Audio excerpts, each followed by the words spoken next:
Obrigado. Na verdade, ele morreu anglicano, Wesley. Ministro da igreja anglicana. Deus teve uma grande renovação na vida dele. Dessa renovação nasceu o movimento metodista. A igreja metodista foi organizada primeiro nos Estados Unidos, onde muitos irmãos foram afetados por essa obra, e a obra cresceu muito. E a igreja metodista realmente ela vem se organizar na Inglaterra após a morte de John Wesley. Não é interessante isso? E ainda somos bem próximos, né? Estamos juntos ali, né? E ela estava me dizendo que aqui em Cuiabá não tem igreja anglicana. Eu falei, se a senhora está por aqui, já tem uma igreja para a senhora participar, né? Bem-vinda, viu?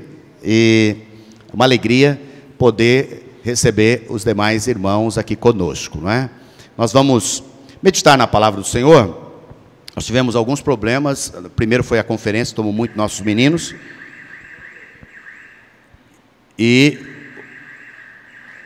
Obrigado, irmãos. Tem dois apertando o negócio. Então, só um aperta, né? Porque um aperta, desliga, outro aperta, liga, né? Então, ainda não se resolveram, né? Obrigado, irmãos. Tira do bolso, tira da onde você pode apertar, né? E para você não... Aqui na conferência, de vez em quando, os irmãos tocavam a campainha. Aí os irmãos achavam que era hora do lanche, hora de alguma outra coisa, né? Mas não é não, é o alarme. Eles ficam testando para saber se está funcionando. Então, nós vamos projetar aqui, né, o boletim. Terça-feira, vamos ter boletim para os irmãos aí, você principalmente que está nas nossas células, você vai poder receber. E também estamos espalhando aí na rede com você, né, a rede do WhatsApp e outras redes mais, você possa acompanhar. Vê esse tablet, por favor. E também nós, pode dar com cabo, nós estamos disponibilizando essa mensagem através do Mixcloud, que é um aplicativo que você também pode ouvir essa palavra durante a semana, né? E você pode até mesmo indicar nessa palavra para uma pessoa e pode indicar esse link, né, para os irmãos que não puderam estar aqui hoje à noite. Então, hoje à noite você pode entrar lá no seu Facebook e de lá você pega o link, manda para o WhatsApp e aí manda para a sua rede, e aqueles que não puderam estar aqui vão poder ouvir a mensagem que estará sendo pregada aqui hoje, né? É uma forma boa de nós usarmos a tecnologia que Deus tem dado a nós. Essas 2 semanas, esta e a próxima semana, nós queremos pregar uma palavra, vou pregar uma palavra aqui, mais ou menos com esse título, né? Com esse título: Por que devo ser um ganhador de almas? Por que devo ser um ganhador de almas? Nós temos experimentado da parte de Deus algumas coisas que nos encoraja, nos motiva a sermos ganhadores de almas. Ganhadores de alma. E é isso que eu quero compartilhar com os irmãos aqui nessas 2 semanas. Como, por quê, qual é a alegria disso, qual o prazer disso? Porque eu descobri que para alguns de nós, e algumas pessoas, ganhar almas parece que se tornou uma coisa muito ou pesada, muito pesado, como se fosse um sacrilégio, não é? Ou nós nos tornamos muito displicentes, tipo assim, isso não tem nada a ver comigo, isso tem a ver com a igreja, com os pastores, com os obreiros, tem a ver com outros lá, mas não tem a ver comigo. Então são 2 coisas que eu tenho percebido, são 2 extremos. São aqueles que acham que ganhar almas é um peso, é uma coisa tão difícil, e outros que, tipo assim, não quero usar essa expressão que é muito ruim, né? É tipo assim, tô nem aí para essas pessoas que estão indo para o inferno, né? Eu não tenho nenhuma preocupação, nenhum encargo com isso, nenhuma dedicação a isso. Então, obrigado. Você Eu imagino que a maior parte de nós aqui não estamos em nenhuma dessas duas coisas, amém, irmãos? Não estamos nem com esse sentimento de peso, de angústia, que ganhar uma alma é algo terrível. E também não somos pessoas displicentes.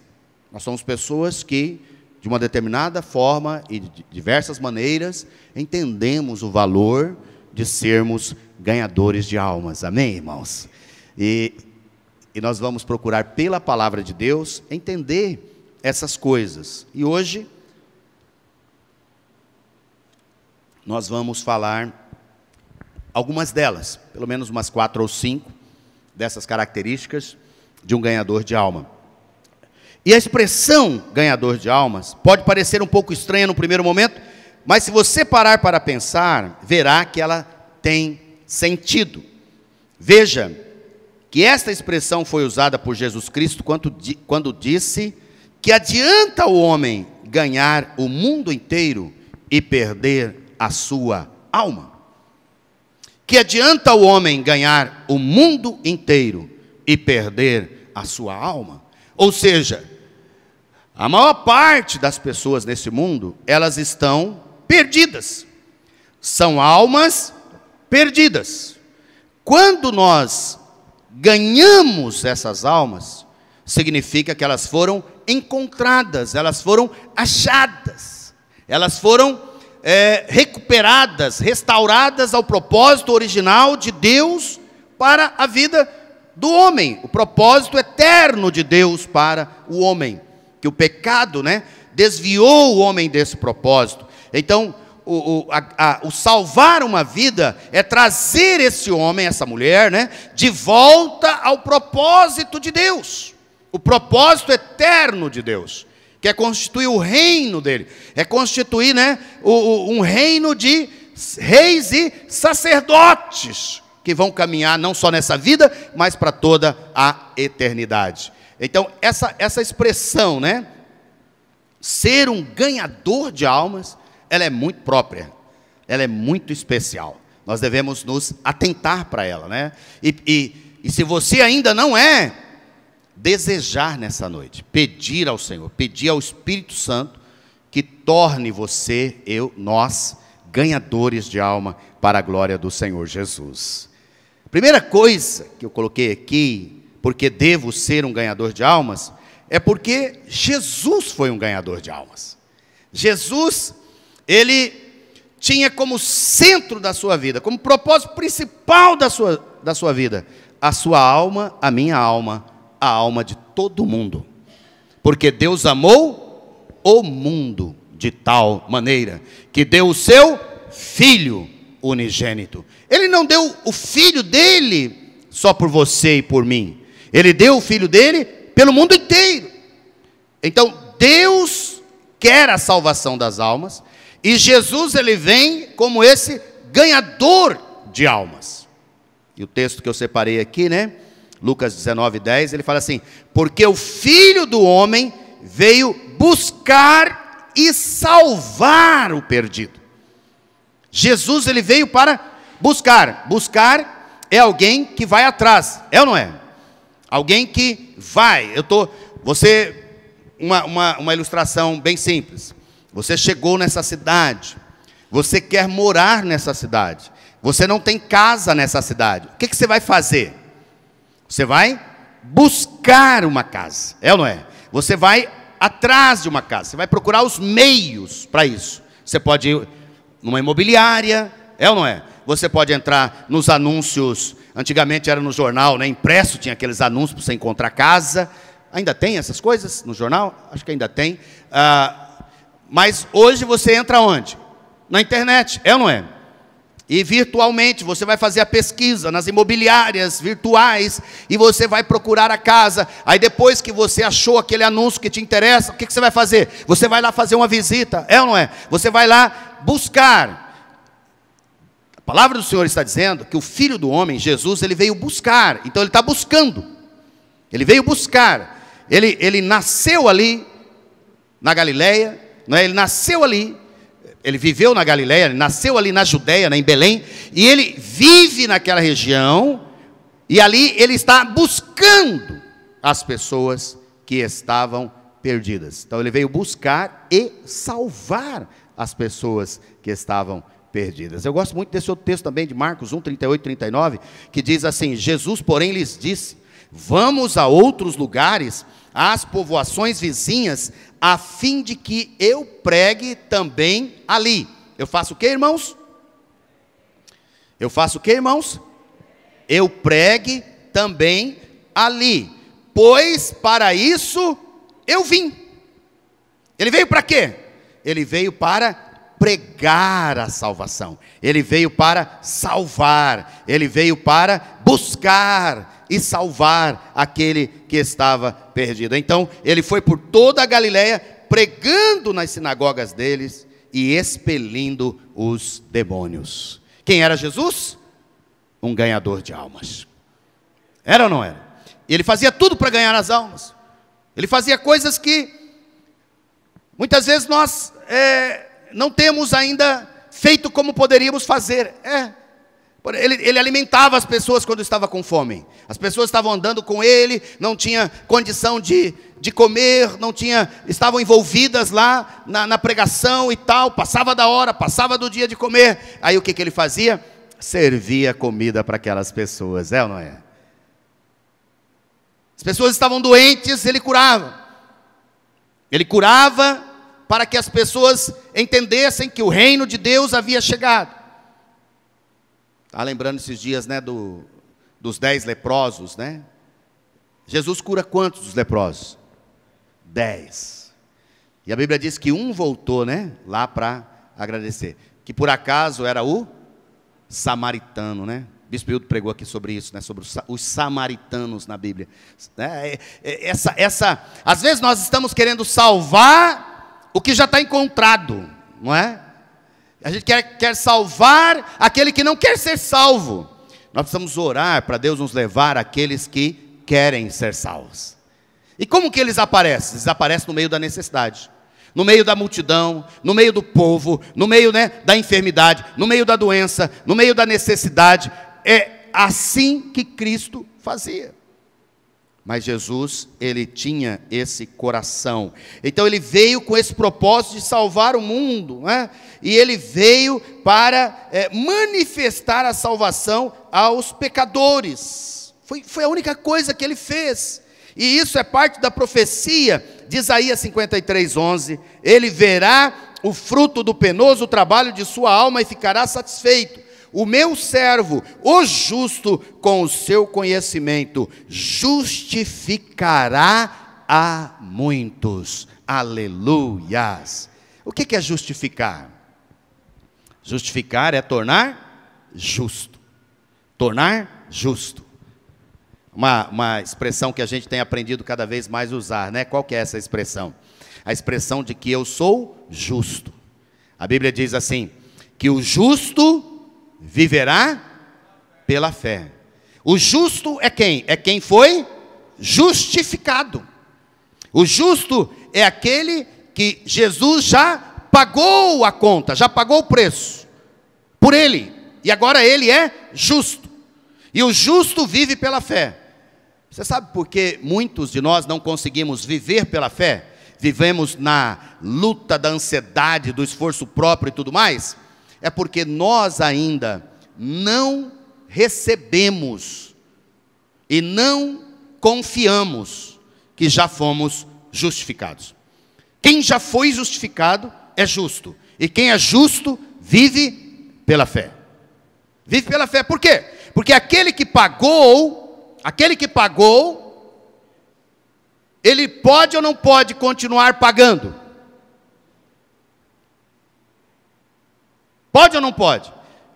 Pensem comigo. Aquele que pagou com a sua própria vida, seu próprio sangue, para que você fosse salvo, ele tem algum problema para pagar as suas doenças?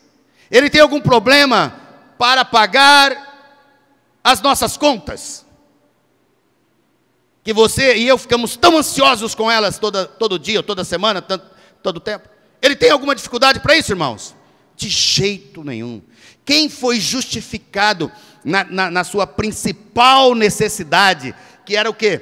fugir do inferno, né? Sair da condenação eterna, sair do destino eterno de perdição, para um destino eterno de salvação, um destino eterno de glória, um destino eterno de vida com Deus. Como que ele não pode crer que o Senhor cuida de todas as circunstâncias da sua vida? Claro que sim, você é justo, porque você foi justificado, e o meu justo, disse a palavra, ele viverá pela fé, e eu vou dizer para você, lá no céu, por isso que Jesus veio nos justificar, porque lá no céu, só entra quem? Só justo entra no céu, não entra pessoas boas no céu, não entra pessoas arrumadinhas, não entram pessoas meio justas, não é? Às vezes a gente está conversando com pessoas, e elas falam assim, não, mas, sabe, eu já fui ruim, hoje eu sou bem melhor do que eu era, você não me conheceu antes. Essas pessoas, se elas não estão em Cristo Jesus, ou justificadas por Cristo Jesus, elas não vão para o céu, porque o céu não é para gente melhorada, o céu não é para gente boa, não. Já ouviram a expressão que no inferno está cheio de boas intenções e de boa gente? Gente boa vai para o inferno, pastor? Vai para o inferno, infelizmente vai, porque não é a bondade que vai te levar para o céu. O que nos leva para o céu? É a justiça, é a justificação. Só os justos. E quem nos torna justo? Cristo. O sangue de Jesus nos purifica de todo pecado, pagou todo o preço. Então quando nós chegarmos diante do Senhor, Ele vai olhar para quem? Ele vai olhar para Jesus. Nós estamos revestidos de Cristo. Cristo é a nossa vestimenta. A palavra do Senhor diz assim, os que em Cristo foram batizados, de Cristo se revestiram. Então quando nós chegarmos diante do Senhor, Deus vai ver a quem? A Cristo. Cristo é justo ou não é justo? Sim ou não? Sim. Você está em Cristo, amém? Se você está em Cristo, você é justo. Então você está nos céus. Nós estamos nos céus porque fomos justificados. Para isso o Senhor veio, para nos justificar. E diz que Ele veria, né, esse trabalho, e com o servo justo, com o seu conhecimento, justificará muito, porque as iniquidades dele levará sobre si. Jesus já levou sobre ele toda a nossa iniquidade, aleluias. É por isso que nós não vivemos mais na iniquidade, porque ele já levou. Se ele já levou, não resta mais iniquidade para nós. Amém? Estão entendendo, irmãos, a palavra? Ele já levou todo o pecado, amém, irmãos? Por isso não resta mais pecado para nós ficarmos pecando. Ele já levou sobre ele. Ele já levou lá na cruz. Agora, quando você crê nessa justificação, você vive nessa fé, você é abençoado pelo Senhor. Então, Jesus foi o quê? Um ganhador de almas. Cristo habita em você? Cristo habita em mim? Se Cristo foi um ganhador de alma, eu que tenho Cristo, eu sou o quê? Um ganhador de almas. Eu sou um ganhador de almas, porque Cristo é um ganhador de almas. Eu tenho Cristo, eu tenho essa marca da promessa, né? Eu tenho essa bênção na minha vida. Eu sou, por isso que nós chamamos do quê? Eu sou cristão, eu tenho Cristo. E se eu tenho Cristo, eu sou um ganhador de alma. Talvez você não sabia que você era um ganhador de almas, mas hoje à noite eu quero te falar, você é um ganhador de almas. Cristo é um ganhador de almas, então você e eu somos ganhadores de alma. A segunda razão que eu quero compartilhar com você é porque Cristo, Ele intercede pelos perdidos, né? Ele continua intercedendo pelas pessoas que estão perdidas. Texto aqui de João 17, 20.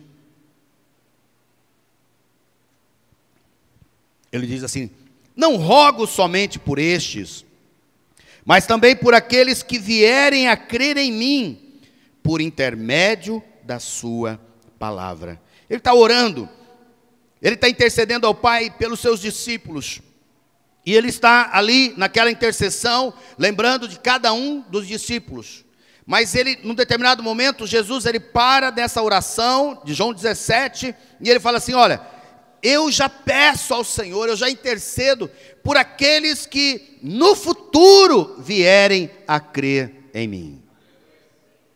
Ele já orava por você e por mim, amém? Ele já intercedia por você e por mim. Então, nós somos também intercessores.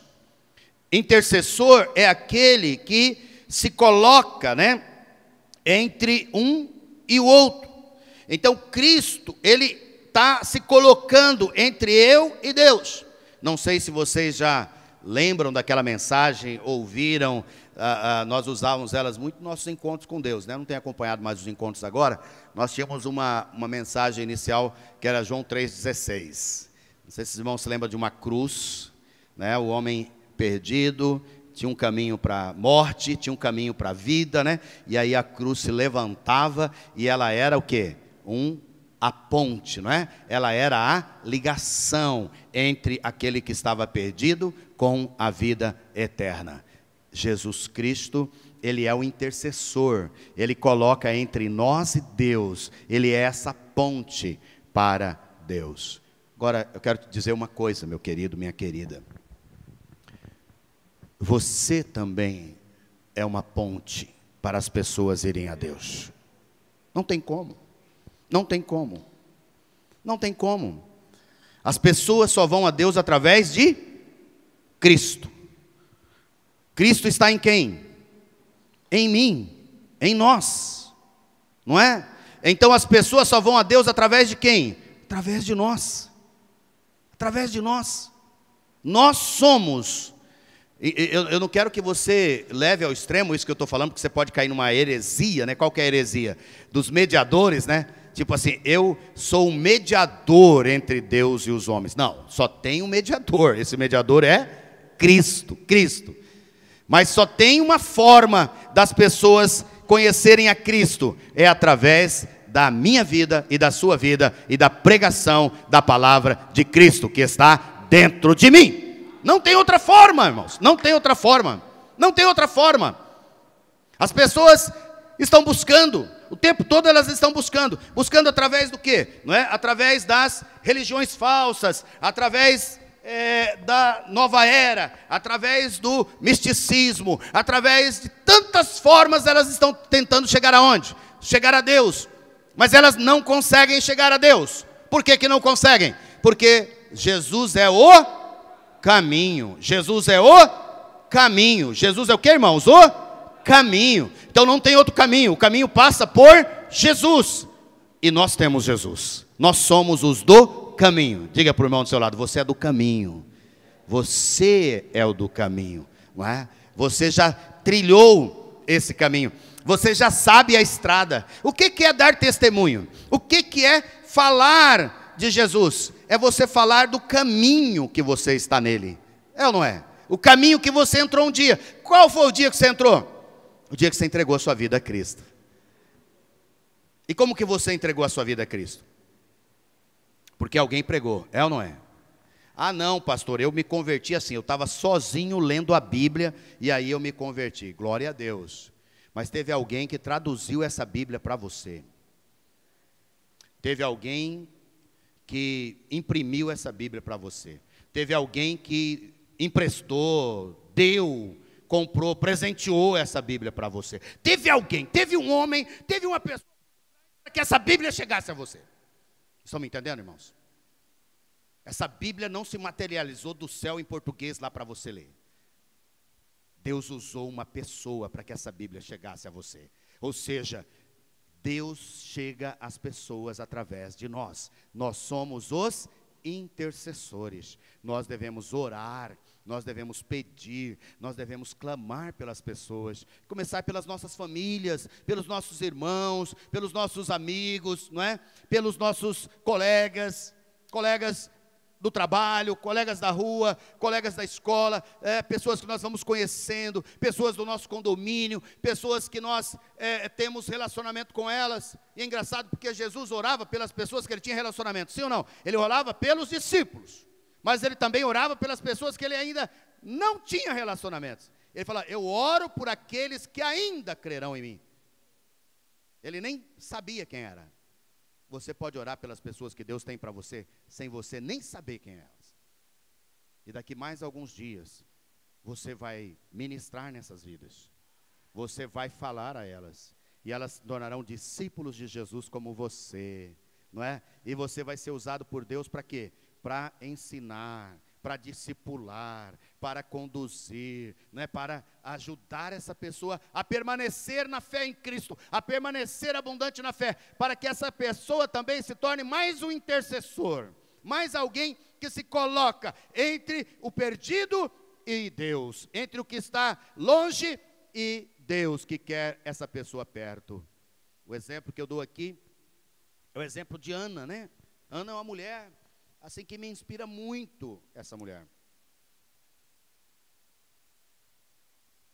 Lá em 1 Samuel 1, 9 a 16 diz assim: certa vez, quando terminou de comer e beber em Siló, estando o sacerdote Eli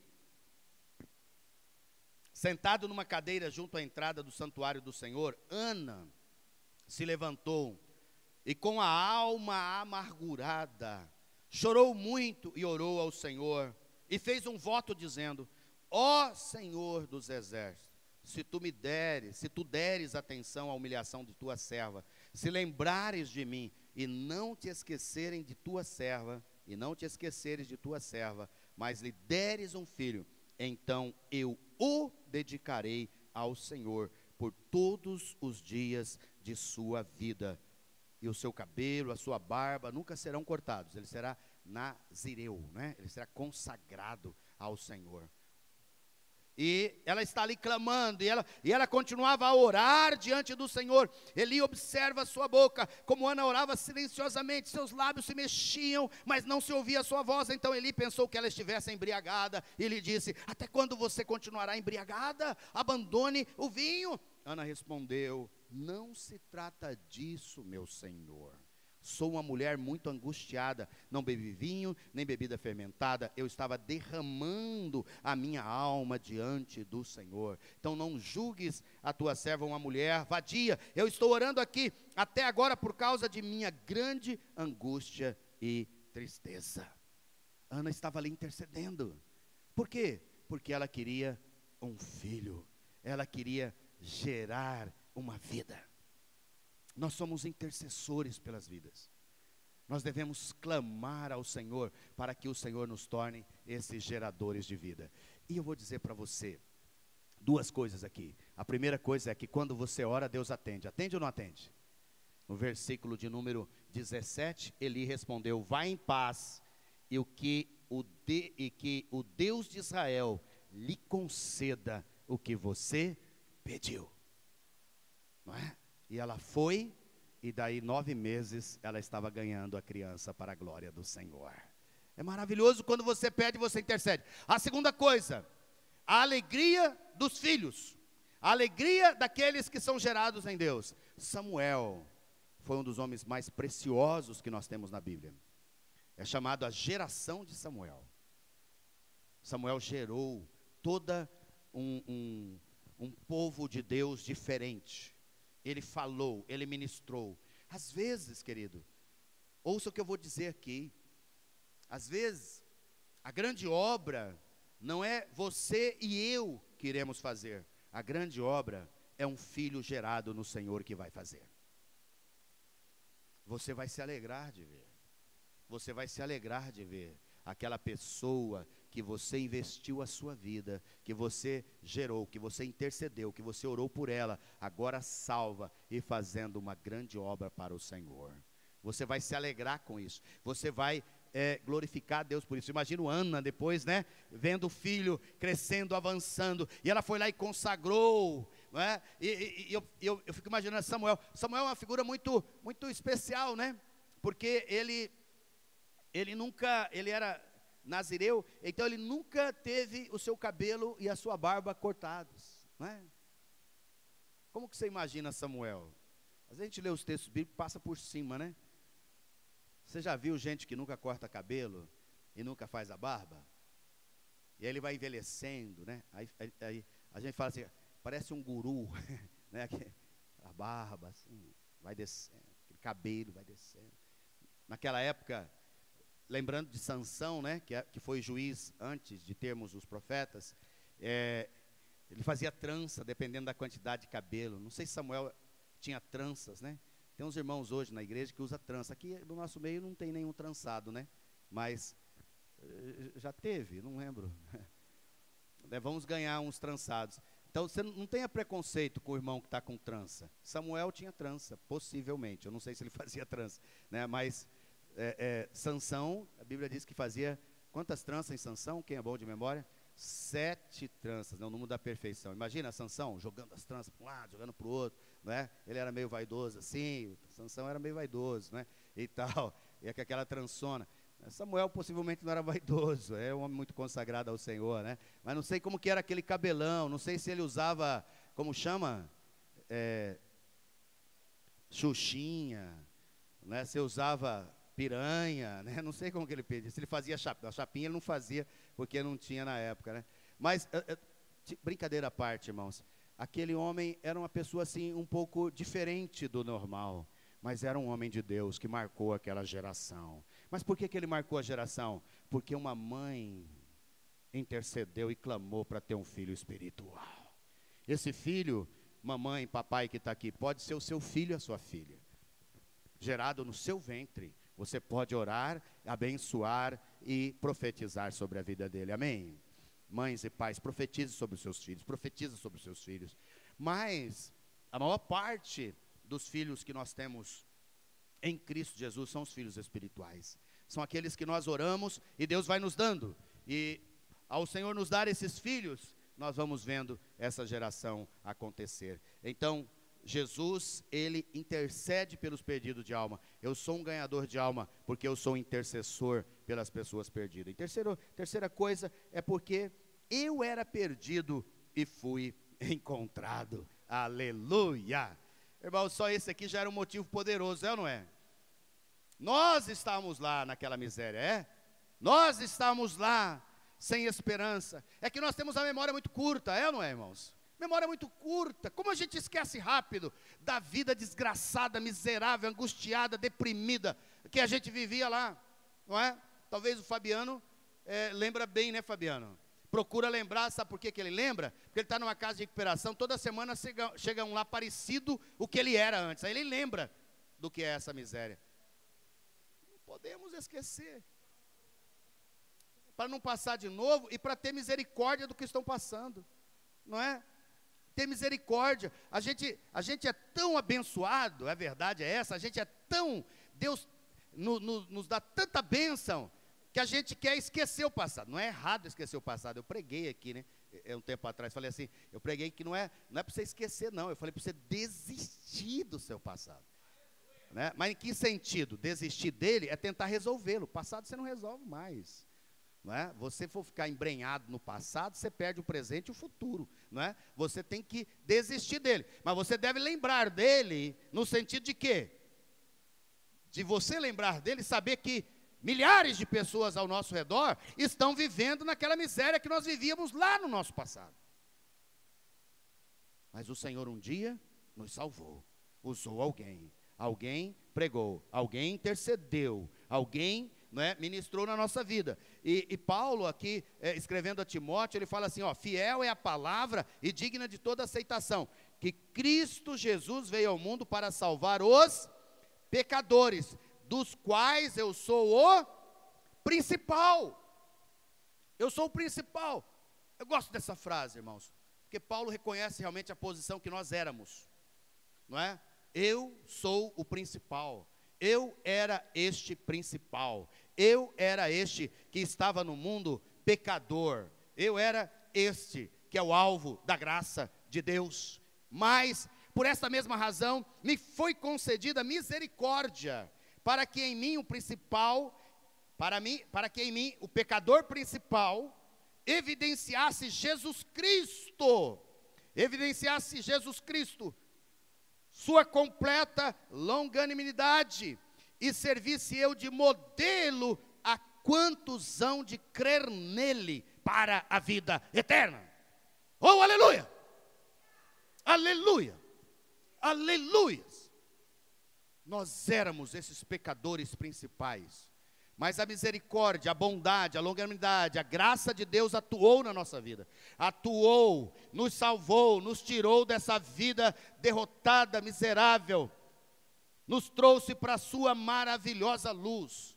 Nos abençoou com toda sorte de bênçãos espirituais nas regiões celestiais, nos fez assentar nessas regiões. Nós somos agora justos, nós somos agora salvos, nós temos agora uma esperança eterna, nós temos agora todo bem, toda a bondade de Deus para conosco. Nós somos agora filhos amados do Senhor, recebemos a herança, somos herdeiros de Deus e co-herdeiros em Cristo, não é?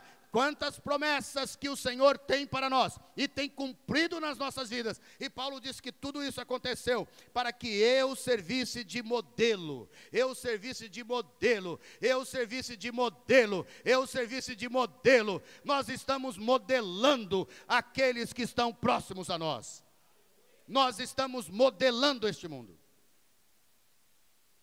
nós estamos sendo arquitetos da vida eterna nesse mundo. Nós somos casas espirituais, nós somos edifícios espirituais, nós somos modelo. Agora você é um modelo. Quando eu digo assim, você não tem que ficar angustiado, porque eu sou modelo, não. Você é um modelo pela graça de Deus, você é um modelo pela graça de Cristo. É Cristo em você abundando, você já vai ser o modelo da graça. É só você viver essa vida abundante, é só você viver essa vida cheia de Cristo, cheia do poder do Espírito, cheia da alegria do Senhor. Só você viver essa vida, você já está modelando aonde você está passando. Você já está modelando, você já está transformando o ambiente, você já está sendo alguém que já está fazendo uma diferença enorme. E as pessoas que estavam lá, né, os pecadores, eles vão ser tocados e servir seu de modelo a quantos hão de crer nele, em Cristo, para a vida eterna. Ser cristão é ser modelo de Cristo, é ser modelo. A roupa que você veste vai caber na outra pessoa. Já viram os modelos? Modelos, eles experimentam a roupa e essa roupa vai caber as pessoas querem aquela roupa para elas usarem. Modelo no sentido de modelar. Modelo aqui tem vários sentidos. No sentido de transformar, de forma. Já compartilhei com vocês, alguns irmãos talvez não saibam, né? Eu nasci durante toda a minha infância e juventude. Meu pai, ele teve a profissão de oleiro. Acho que por uns 20 anos meu pai foi oleiro. Fazia tijolos. E tinha uma peça chamada forma. Ela modelava os tijolos. E todos os tijolos saíam modelados. Aquele barro informe, ele entrava naquele modelo e ele saía perfeito. De vez em quando você tinha que limpar a forma, não é? Você tinha que lavar a forma, você tinha que consertar a forma, você tinha essa modelagem, ela está em constante processo de manutenção. É por isso que você vem ao culto toda semana, não é? É por isso que você vai numa célula ter comunhão com os seus irmãos toda semana. É por quê? Porque nós precisamos ser consertados, né? Limpos, melhorados a palavra aqui no sentido de que nós precisamos estar cada vez melhor para servir. Melhor para servir. E algumas coisas que eu não enxergo, só o meu irmão enxerga, é ou não é? Tem irmãos que ficam chateados com os outros quando o irmão fala assim: olha, você precisa melhorar nessa área aqui, irmão. O irmão fica chateado. O que você tem a ver com a minha vida? Oh, meu querido, para. Você deveria falar assim, dar um beijo nele e falar assim: obrigado, meu amado, porque você está preocupado com a minha vida. Não é? Que bênção, eu vou olhar isso com atenção, eu vou olhar isso com carinho. Sabe o que acontece às vezes no nosso meio? No meio da igreja, não só no nosso, no meio da igreja, é que muitas pessoas não falam para outras o que elas precisam ser transformadas. Sabe por que elas não falam? Por medo. Medo da reação do irmão. É ou não é? Você não é um acusador. Acusador é o diabo. Você não é um caluniador. Você não é alguém que fica fazendo esse tipo de coisa. Mas você é um abençoador do seu irmão. E você crê Mônica, que quando você chega, alguém chega na sua vida, com amor e graça, e fala: Mônica, esta área aqui, ó, em tantas dessas você já é uma grande bênção, mas tem essa área aqui, ó, que pode estar te atrapalhando. Não é uma bênção, Mônica? É uma bênção, irmãos. É uma bênção. Por quê? Porque nós estamos modelando também nossos irmãos. Nós estamos modelando o corpo de Cristo. Você foi chamado para isso, amém? Mas por quê? Porque você era um perdido e você foi encontrado. Você foi encontrado. É engraçado porque Paulo, quem que encontrou Paulo? Como que foi a conversão de Paulo? Ele estava onde? Que estrada que ele estava?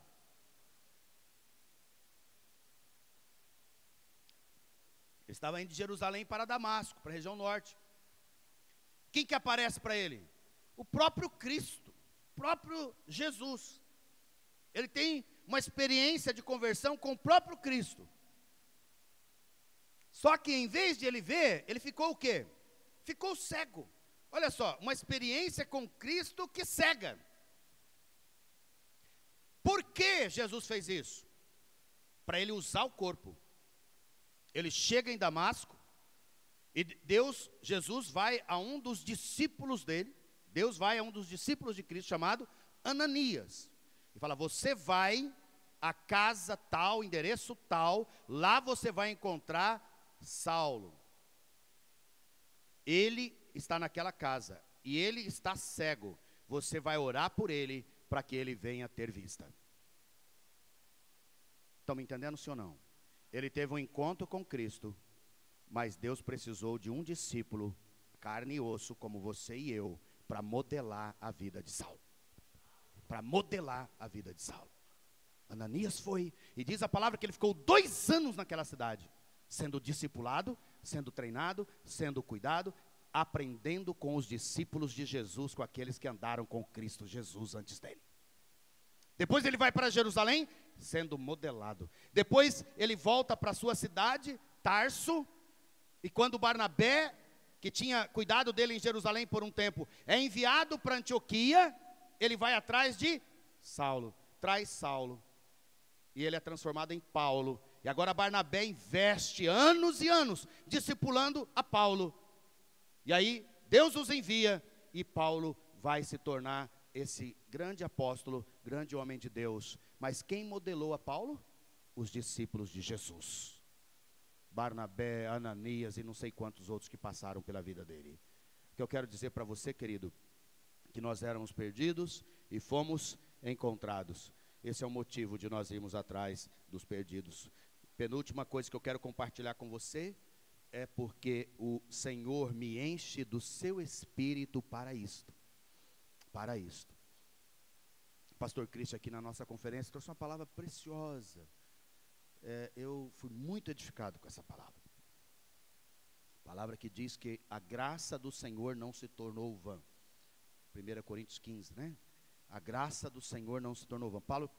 O Paulo que nós estamos dizendo aqui, que escreveu isso, ele falou assim, ó, pela graça eu sou o que sou. E a sua graça para comigo não se tornou vã, antes trabalhei mais do que todos. E ele falou 2 aspectos da graça. O aspecto da graça no sentido do caráter de Deus, do caráter de Cristo, baseada nos frutos do Espírito. E ele falou da graça baseada no poder de Deus, manifesta nos dons espirituais de Coríntios. E ele estava compartilhando sobre isso. Por quê? Porque nós recebemos poder com esse propósito. Olha o que diz o texto. Texto que nós já usamos muito, mas tem ficado meio desconhecido. Atos 1:8. Vamos ler juntos? Mas ao descer sobre vós o Espírito Santo, e sereis minhas testemunhas, tanto em Jerusalém, como em toda a Judéia, Samaria e até os confins da terra. Aleluias! E sabe o que é poderoso, irmãos? Quantos estavam reunidos no Pentecostes? Lá em Atos 2. Quase 120 pessoas estavam reunidos. Não é? Estavam reunidos lá, esperando a promessa do Pai, 10 dias depois. E quando o Espírito veio, diz a palavra que todos foram cheios do Espírito. Quantos irmãos? Todos, todos. Quando você recebe a Cristo, você recebe o Espírito de Deus, o Espírito de Cristo, o Espírito Santo na sua vida. Agora, esse poder, ele tem esses dois lados. Qual é? Um, para produzir santidade, caráter de Deus. Produzir, né, os frutos do Espírito na nossa vida. Amor, paz, alegria, benignidade, bondade, né, e todos esses aspectos da graça. Fidelidade, domínio próprio. Né, você era irado, você não levava desaforo para casa. Agora, você é uma pessoa dominada pelo Espírito Santo. Você tem domínio próprio, porque o Espírito deu isso para você. Você vive assim, debaixo da graça. É engraçado, é só você sair da graça que a ira volta. Já reparou? Você, o que é isso? Não me conheço. Confesso para você que quando eu fico irado, graças a Deus faz muito tempo, mas de vez em quando assim vem querer a ira, eu falo, mas você não é isso, meu filho. O Espírito já te transformou. Sai dessa vida. Essa é a obra do Espírito, amém, irmãos? Mas também é a obra do Espírito poder. Poder para testemunhar. Poder para falar. Poder para declarar as grandezas de Deus em todos os lugares. Esse é o poder do Espírito. Ele está dentro de nós. Ele está dentro de nós. Então, eu sou um ganhador de alma, porque o Espírito Santo me enche para isso. Ele me enche exatamente para esse fim. Muitos irmãos recebem poder no início da sua fé. Veja como eles movem em direção aos perdidos. É algo poderoso e entusiasmante. Mas depois param de receber poder. Consequentemente, param de ganhar os perdidos. Eu fico às vezes em luta com isso diante de Deus. Senhor, por quê? Que quando nós nos convertemos, logo no início da nossa fé, nós somos grandes ganhadores de alma, a maioria das pessoas. Mas depois de alguns anos, parece que esse poder desaparece das nossas vidas. Parece que ele vai embora. Parece que essa graça é tirada de nós. Isso me intriga, eu não tenho resposta para isso, assim. Eu tenho algumas inquietações, tenho algumas coisas que eu fico achando que seja.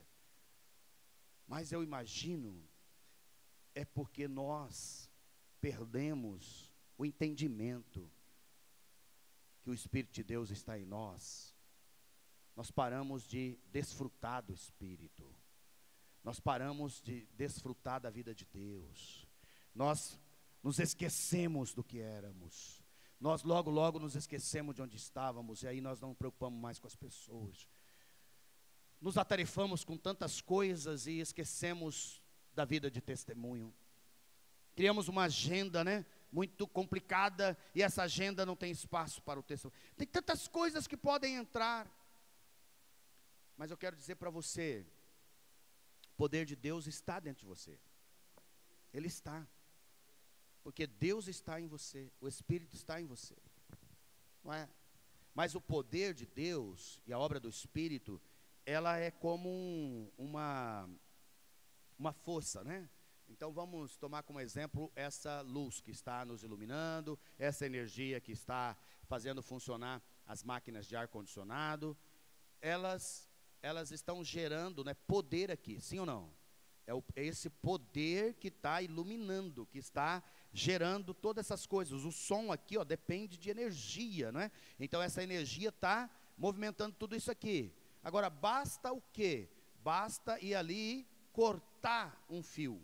Cortar um fio. Não precisa cortar muitos, não. Corta um principal. Corta ali os fios que traz energia para cá. O que vai acontecer? O poder vai parar, não é? Ó, o fio vai estar, as lâmpadas estão aqui, não estão queimadas, os ar são novos, estão bons. Você vai querer ligar o ar, aí você fala, mas como que é? É novo. Você vai lá no interruptor, liga a lâmpada, mas essa lâmpada não está queimada. Muitas vezes nós estamos assim. Você tem a máquina aí, estão me entendendo? Está aí. Você tem aí tudo novo. Está aí. Tudo pronto. Perfeito para ser usado. Perfeito para cumprir o propósito. Mas está faltando o poder. Está faltando a energia que vem do Espírito Santo. Aí você fala, mas pastor, como que eu recebo? Pedindo. Pedindo. Simplesmente pedindo. Peçam, pois, e recebereis. Eu gosto do texto de Lucas 10, né? Lucas 10 diz assim: olha, homens que são maus sabem dar boas coisas aos seus filhos, quanto mais o Pai Celestial dará o Espírito Santo a quem o pedir. Poder é algo que a gente pede, irmãos. Poder é algo que a gente recebe. E a gente recebe por pedir. Sim ou não? Recebe por pedir. Recebe por pedir. E quanto mais você pede, mais você recebe. E você tem que pedir tudo que Deus tem para você. Tudo. E tem poder para a sua vida. Tem poder para a sua vida. Para você ser testemunha. Minha viagem de avião, né, a gente fica observando as pessoas. E algumas companhias, elas oferecem algumas comidinhas, né, assim. E tem uma que oferece 4, 5 coisas. E aí a atendente lá de bordo, normalmente, ou o atendente, né, ele vem assim com a bandejinha e pergunta, olha, tenho isso, o que você quer? Aí eu falo, eu quero isso, né, normalmente tem um pede 2, uma coisinha, outra. E aí, mas sempre tem aquele pedinte de carteirinha. Eu falo assim, dá um de cada. Né? E aí a pessoa dá tudo para ela. O outro fica olhando e fala, por que eu não pedi igual esse? Não é? Ele só pediu 1, ele só pediu 2. E aí ele fica olhando aquele monte, fica caindo daquela bandejinha, né? Que você desce. E aí você olha e fala assim,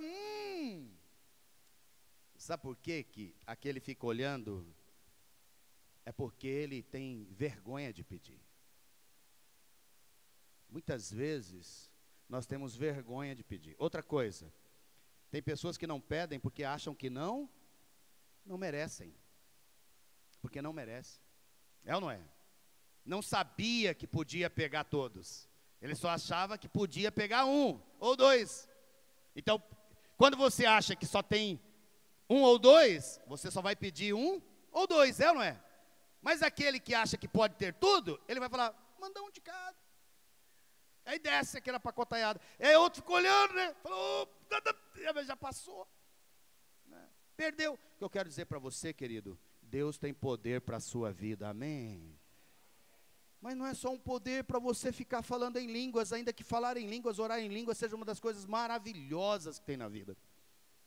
Percebo que nós temos ensinado pouco isso, os irmãos têm pouca prática de orar em línguas. Paulo escreveu que aquele que ora em línguas, a si mesmo se edifica, é edificado espiritualmente. Você deve orar, especialmente quando você está orando, você e Deus. Principalmente, você deve profetizar, você deve manifestar cura, porque há poder de Deus para você orar pelas curas, para que o reino de Deus se manifeste, para expulsar os demônios, libertar as vidas, orar pela libertação das pessoas, irmãos. Não tem coisa mais poderosa do que você orar e a obra de Deus acontecer. Tão poderoso isso. Agora, esse poder está à sua disposição. Você precisa buscar, querer e manifestar esse poder. Pessoa muito querida, né? Nosso pastor Kleber estava me contando a experiência que ele teve esses dias lá na Várzea Grande. Nós estamos aqui numa grande campanha com os nossos pastores obreiros, para que eles fiquem saudáveis, porque nós queremos que eles sejam de longa vida no ministério, não é?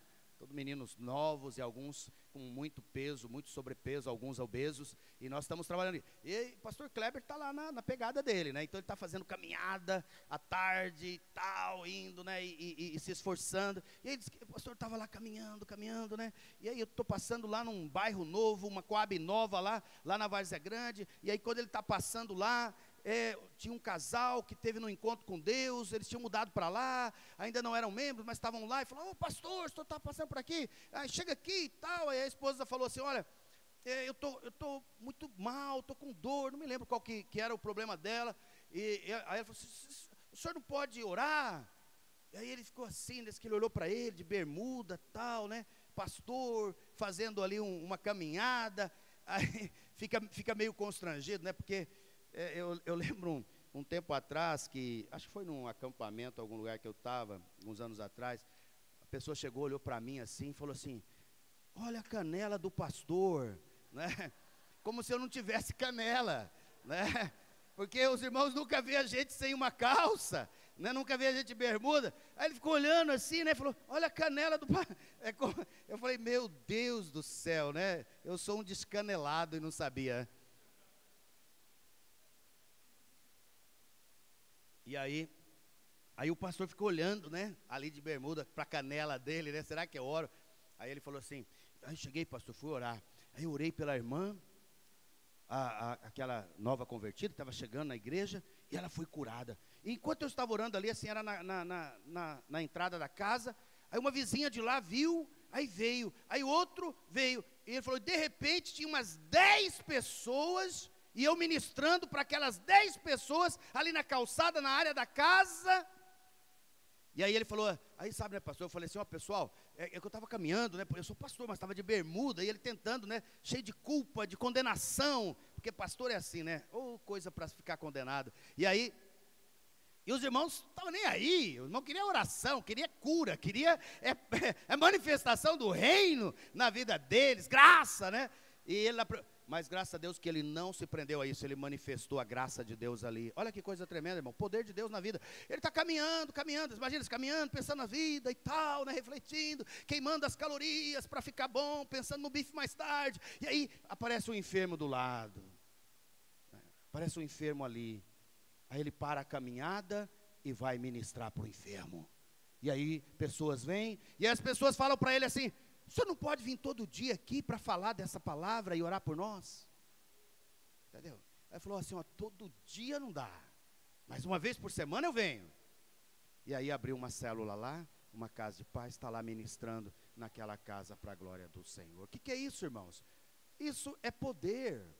Sabe, o poder está dentro, e aí você vai passando, o poder vai exalando. Mas eu vou dizer, o poder não está porque ele é pastor, pelo amor de Deus. Poder está na vida dele muito antes de ele ser pastor. Poder de Deus está na vida dele quando ele converteu a Cristo lá no Dr. Fábio. Foi na célula dele que o pastor Josias, que foi ungido hoje de manhã, se converteu. Na célula do Kleber, quando o Kleber era um simples líder de célula lá no Dr. Fábio.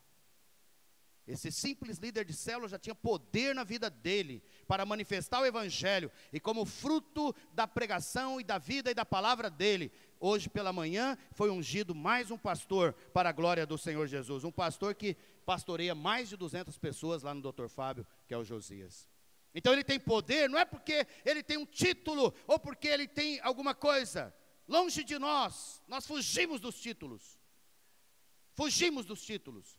Nós queremos poder de Deus, e o poder de Deus é para todos, todos, todos, todos. Os 120 que estavam no Pentecoste, inclusive 12 deles eram apóstolos, 12 deles, 10%, 90% eram irmãos comuns que receberam poder lá, e saíram pregando a palavra do Senhor Jesus. Poder, querido, poder de Deus. Você fala, pastor, eu sou tímido. Irmãos, quanto mais tímido você for, mais você vai ver o poder. É ou não é? Porque quem é muito extrovertido assim, muito carismático, muito falante, ele faz muito por ele. Porque ele já fala, ele já é carismático, ele já é fácil de falar. E às vezes ele está falando, não, quase sempre é Deus, né? Você é carismático, fala, não deixe de falar, por favor, né? Deixa o Espírito te usar, né? Porque às vezes eu fico tolhendo os irmãos. Mas eu quero dizer para você, aquele que é carismático tem dificuldade em entabular uma conversa?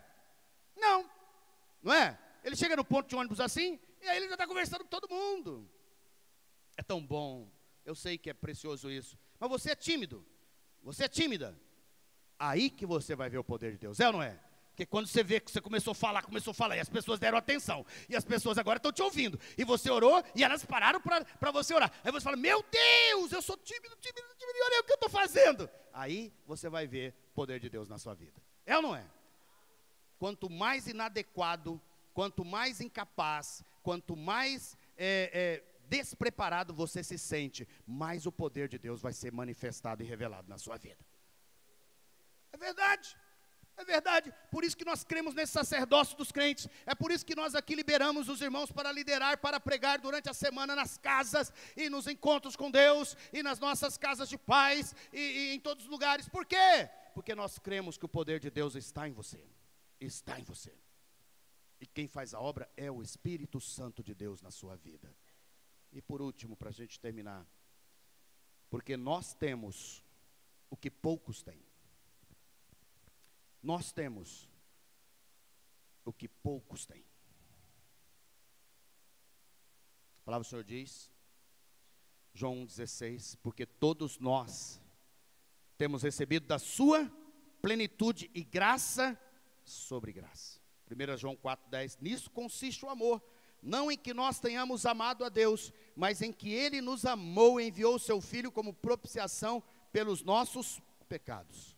João 3,16, Deus ama o mundo e envia seu Filho para que todo o que nele crê não pereça, mas tenha a vida eterna. Então eu tenho o amor de Deus na minha vida, amém, irmãos? Eu sou amado do Pai, eu sou amado de Deus, mas eu tenho um diferencial. Deus me ama, sim ou não? Deus ama o mundo, sim ou não? Deus ama a você que é justo, sim ou não? Deus ama o ímpio, sim. Então o amor de Deus é igual para todos, mas nós temos um diferencial. Qual que é o diferencial? Você creu. Você creu.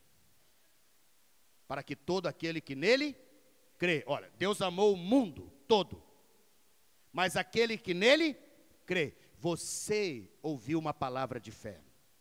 Você ouviu a palavra do Evangelho e você creu nessa palavra. Você creu. E pelo fato de que você creu, você agora é salvo. Você agora tem a vida eterna. Então você tem o que muitos não têm.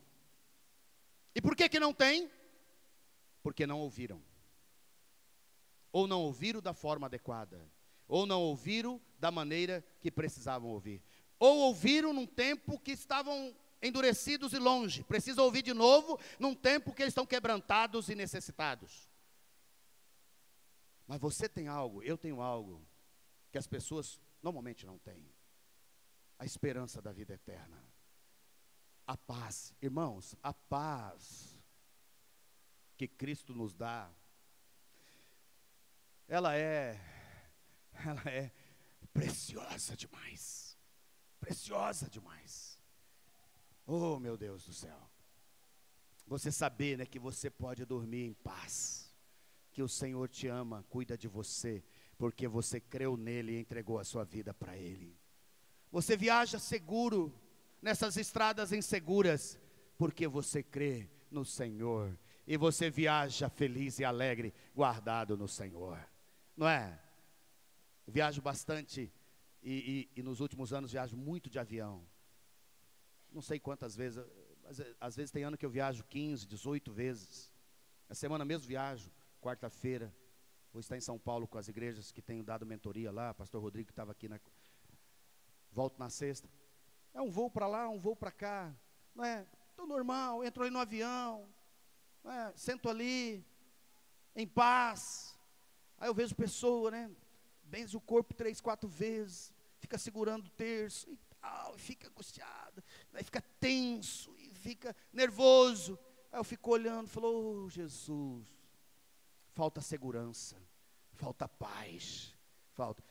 Não quero te dizer assim, se você tem um medo aí, né, não sei, alguma coisa que você passou, ora para Deus te curar também, né, não quero ficar condenando ninguém por ter medo de voar, por favor, não é isso, mas eu estou falando assim, no sentido de você estar seguro. Eu sento ali seguro, irmãos, seguro, em paz, conversando aqui com o pastor Reinaldo e Maruza, que é uma das igrejas que eu vou estar lá em São Paulo agora também, que vieram para a conferência, que ficaram, Montarcílio e Sebastiana, né, obrigado, né, os irmãos que hospedaram aí, Deus abençoe a todos. Ela estava falando que nesse voo de lá para cá tiveram muita turbulência. E aí tem um tipo de turbulência que o avião ele desce, né? Ele desce assim 100, 200 metros de uma vez. E você fica no vazio, né? E aí Maruza falando assim: pastor, mas como é bom ter certeza de salvação, né? Porque quando o avião faz assim, aí fala, yupi! Sabe, criança? Pulou! Povo desesperado do lado, roendo as unhas, né? E já rezando tudo quanto é tipo de oração, né? Crente já pensando que tem que jejuar 3 dias, porque, né, e tal, fazendo promessa para Deus que nunca mais vai pecar se Ele tirar ele dessa situação, né? Tudo condenado, tudo sem paz. Mas você tem paz, amém? Tão bonito o salmo, né? Em paz me deito e logo pego no sono. Quem pega no sono? Quem deita em paz. Quem não tem paz, fica rolando na cama. Para lá e para cá, para lá e para cá. Quem tem paz, plum, cai e só no outro dia. Não é maravilhoso? Isso é o que você tem, é o que eu tenho. A vida eterna, né? Poderíamos aqui falar do inferno, que nós estamos livres dele. Esse lugar que vai ter o ranger de dentes. Todas essas coisas você tem, amém, querido? E os outros não têm. E nós temos uma coisa, que é o amor de Deus, derramado nos nossos corações. E há uma coisa que é fundamental para nós entendermos desse amor. É que o amor, ele é altruísta, ele não é egoísta. Não tem como você ter recebido tudo isso e ficar para você. Isso não é amor, isso é egoísmo. Eu recebo todo esse bem, eu recebo tudo isso para eu consumir, para eu desfrutar, e eu não reparto. É contrário à natureza do amor de Deus, sim ou não? Entendem o que eu estou falando? É contrário à natureza do amor de Deus. A natureza do amor melhor é dar do que receber. A natureza do amor de Deus é dando que se recebe. A natureza do amor de Deus é humilhando que é exaltado. A natureza do amor de Deus é não tendo para ter. A natureza do amor de Deus é totalmente o contrário. É totalmente o contrário. A natureza do amor é olhar para o que não tem e eu falar, eu preciso levar, eu preciso dar, porque eu já recebi. Amém, irmãos? 5 motivos porque você deve ser um ganhador de almas. Domingo que vem nós vamos falar de mais 5. Não escrevi ainda, mas eu sei que tem mais uns 10. Deus vai me dar 5 ainda essa semana para a gente pregar aqui semana que vem. Vamos ficar de pé e vamos orar ao Senhor Jesus nessa noite. Aleluias. Aleluias.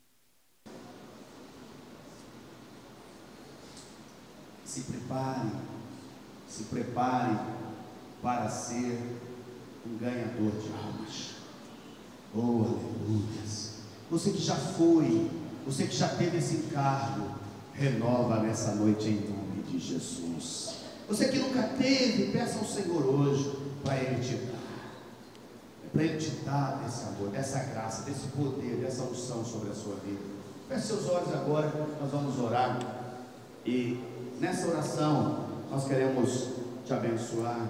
Eu gostaria de oportunizar nessa noite, para aqueles que desejam uma oração de renovo nessa área.